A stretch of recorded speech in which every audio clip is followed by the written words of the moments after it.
of Europe, signaling a positive open. We've seen the U.S. futures track upward during the course of this program. They were flat roughly 2 hours ago. You can see there are respectable gains now in the case of all three benchmark futures contracts on the three main benchmark indices. For more on what we can expect, we're joined now from Chicago by Todd Horwitz. He's chief strategist at BubbaTrading.com, and he joins us from Chicago. Todd, great to see you here. You said in a recent note that the buyers are in charge of this stock market, regardless of headlines or so-called noise from things like the Italian referendum or much else in the current climate. Why do you think the markets are being driven so much now by buyers? Good morning, Bruce, and good morning, Paul. Listen, here what we have one of the greatest illusions of all time. We have the buyers chasing yield because there's really no place else to go. So they continue to fire into these markets, and each and every time we've had an event that you would have thought might have caused some sort of sell-off or some sort of panic, well, we saw Brexit. That resulted in an immediate rally after the initial heartbreak. You had the election, which was down limit, and then we made new highs subsequently, and now you've had the Italian referendum. So all the countries around the globe are starting to revolt by these votes, but yet we continue to see buyers chase into the market because there's really no place else to go, so you're forced to chase equity. So buyers are buying regardless of anything, because what we have here is a market that is full of potholes and landmines, because eventually Trump's plans are wonderful and they have a great shot working forward, but we still have 19 trillion in debt that has to be dealt with. We still got a lot of unemployment and no growth, and that will not take place overnight. So I think we're getting way ahead of ourselves, and buyers are chasing this market higher at the moment. Todd, they're not chasing all of the markets higher. So what ones specifically, what sectors or areas do you find them chasing the market higher most?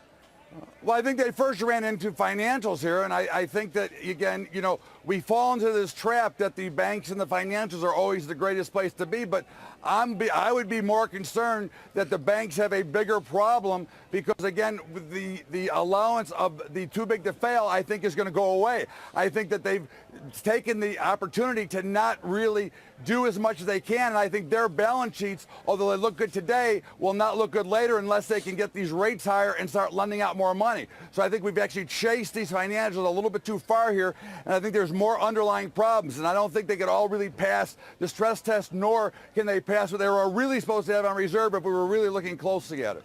How important is it that investors remain disciplined in a market that is looking pretty buoyant, with major indices, certainly in the U.S., tracking towards all-time highs? I think you have to be extremely careful and disciplined here. I think one of the things you want to make sure that you do, though, is if you don't want to invest money that you can't really afford. In other words, right now we're seeing a lot of margin money used, which will help create the sell-off when it does come. If you're comfortable and you're not going to need that capital, the markets will eventually sell off and they'll eventually go up again. I mean, in history, they've gone up 9% year over year. But if you're trying to chase in with money that you can't afford and money that's being borrowed on margin, you better start taking some of that margin off, because the market will not announce itself, and at some point you're going to see a correction or a sell-off that's going to create some panic, and that's what we have to be more careful about today. What kind of conditions or even event would trigger a correction? We began our conversation by you noting that the market has shrugged off several things that might have been catalysts for a correction.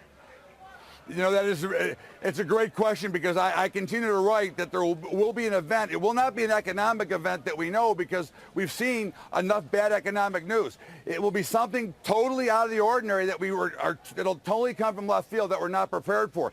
And unfortunately, it may be some major attack somewhere that will start some global selling.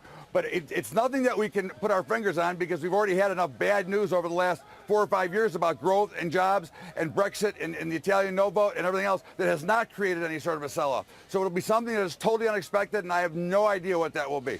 Is the U.S. economy strong enough to support markets like this? We had an interesting conversation with an author earlier in our program. He was talking about the rise of political populism, and we had a bit of a debate about the strength of the U.S. economy. You've got an unemployment rate which is less than 5. You've had consistent job growth. You've got low numbers in initial jobless claims, and we're starting to see a little bit of wage and inflation growth as well. Is the U.S. economy picking up a significant amount of steam, sufficient to keep these stock markets going? No. Look, the jobs numbers stink. Okay, we can talk about 4.6 all we want. Okay, The participation rate is at 40-year lows. There is no jobs. And the jobs that they're bringing in are part-time because nobody wants to abide by Obamacare to pay benefits. So in the last jobs report, there was 171,000 new jobs. 120,000 were part-time jobs. Where is that going to bring growth? How is the middle class going to be able to create velocity of money in this economy with that kind of jobs? We have no growth here. They can talk all they want. The GDP at 3 point whatever it was last quarter was only on one thing. It was a ton of soybeans that were sold from here to China that created that artificial GDP. This country has to have a real breakdown and a real strength rebuilt back into it, because right now we're just floating in a house of cards, and this is a greater illusion than even Houdini could ever put together. Okay, Todd, we'll leave it there. Thanks very much for your insight and your energy. Todd Horwitz, Chief Strategist at BubbaTrading.com. He joins us from Chicago.